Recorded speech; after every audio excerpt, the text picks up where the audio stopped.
Hoy voy a hablar de una falsificación, una de tantas, pero esta me tocó el corazoncito porque es de mis preferidas, la de los mapas. En este caso se trata de lo que podríamos llamar un mapamundi medieval que se creía que era de principios del siglo XV, pero que, ostras, incluía Groenlandia y la parte noreste de lo que ahora sería Canadá. Este mapa, este documento, parecía reescribir la historia del descubrimiento de América y daría una prueba cartográfica de que los vikingos ya conocían, antes del viaje de Cristóbal Colón, pues una parte de América, aunque un poco más al norte, ¿verdad? En realidad, lo que voy a contar ahora no es una historia que podíamos incluir en la lista de vikingos, sino más una historia de cómo funciona la investigación histórica. Pero para empezar vamos a dejar las cosas muy claras. Vamos a separar hechos contrastados y expectativas. Los vikingos llegaron a América como consecuencia lógica de su expansión por el Atlántico Norte. Desde Escandinavia avanzaron hacia Islandia y de allí colonizaron Groenlandia a finales del siglo X, y el empuje natural, que era por el mar hacia el oeste, y además del dominio de la navegación oceánica por estos mares, lo que haría era algo inevitable, que cada vez explorase en tierras más lejanas, y ahí es donde llegamos a Terra Nova y probablemente a Labrador. Las sagas medievales narran viajes a regiones llamadas Helluland, Markland y Vinland, y los describen como unas tierras con rocas, bosques y fauna y recursos desconocidos. Bueno, esto fue considerado durante siglos como una base literaria histórica, pero lo que faltaban eran pruebas materiales concluyentes. Llegó el descubrimiento del asentamiento vikingo de Lanceaux Meadows. Sé que no lo he pronunciado ni bien porque además es una mezcla de francés e inglés, pero traducido sería el Cabo de las Medusas, en Terra Nova, en 1960, por historiadores noruegos, el matrimonio compuesto por Anne y Helge Ingstad. Este yacimiento está situado en la parte más al norte de la isla de Terra Nova y es considerado un yacimiento inequívocamente nórdico fechado alrededor del año 1000.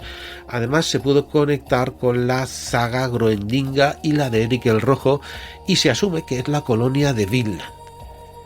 Este asentamiento y la historia del viaje y la presencia vikinga, pues es la verdad que se ha hablado ya en Victoria, pero eso se lo dejo a gente que sabe más, al trío arqueológico de Victoria, que puede sacar mucha más miga que yo. Pero resumiendo, el contacto vikingo con América del Norte está plenamente demostrado por fuentes escritas y arqueológicos. De eso no hay ninguna duda y lo contrario sería un revisionismo muy interesado.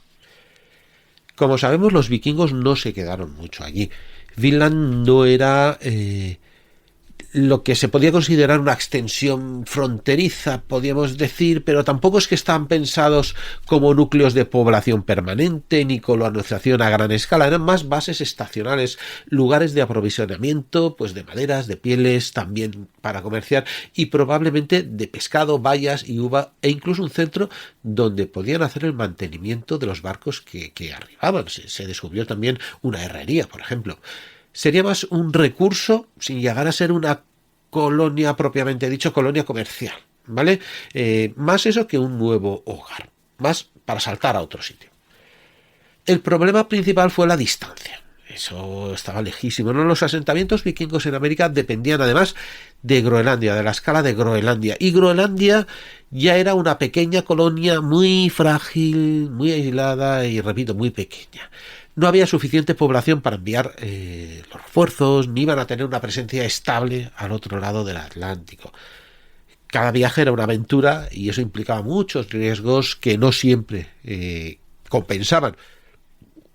Y luego estaba la hostilidad de las poblaciones locales. Las sagas los llaman Skalingar. Y aunque habían diferentes tribus, por lo visto algunas sí que debían comerciar con los vikingos, otras se dedicaban a hostigarlos intermitentemente. Así que con tan poca gente, tampoco es que pudiesen defender en condiciones un asentamiento pequeño. Es decir, no era una colonia comercial, era más un punto de llegada y avituallamiento y un escalón para futuras exploraciones y posibles asentamientos en el oeste. Pero a partir del siglo XI el mundo nórdico estaba cambiando, esto se cristianiza, se integra más en Europa y reorienta sus prioridades a este continente. La exploración hacia el oeste deja de ser su eje expansionista central y ve muchas más posibilidades, pues eso, en el norte, en el noreste de Europa, así que queda fuera de sus planes. Así que Vinland se abandona. No por fracaso, por incapacidad, realmente sería haber enviado más recursos durante el tiempo pese a las dificultades, pero no tenía sentido quedarse, porque la dirección expansionista había cambiado. Habían llegado, habían explorado y ahora ya no les servía.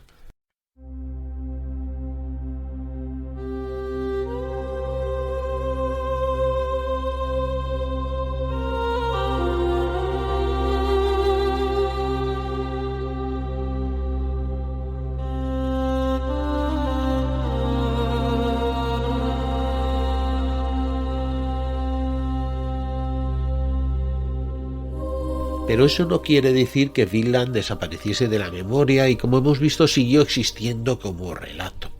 Y aquí surge una pregunta que ya nos hemos hecho todos. Si estas tierras fueron visitadas y nombradas, bueno, ¿qué pasó con todo esto? ¿No se conocía? Sí se conocía. A ver, evidentemente ellos no eran conscientes de que habían encontrado un continente, sino unas tierras más allá que no tenían por qué ser estupendas. Durante siglos, aparte de la tradición oral y estas sagas, esto queda medio en el olvido, ¿no? Hay algo más allá, pero pasadas unas cuantas generaciones no había nadie con parientes que contase que sus abuelos abandonaron Vinland. Hasta que en el siglo XX aparece el objeto que parecía cambiarlo todo. Un mapa que aseguraban que ese recuerdo no solo había sobrevivido, sino que había sido dibujado. Y aquí es donde entramos de nuevo con el mapa de Vinland, que es el eje principal de nuestro episodio. Y este mapa no aparece.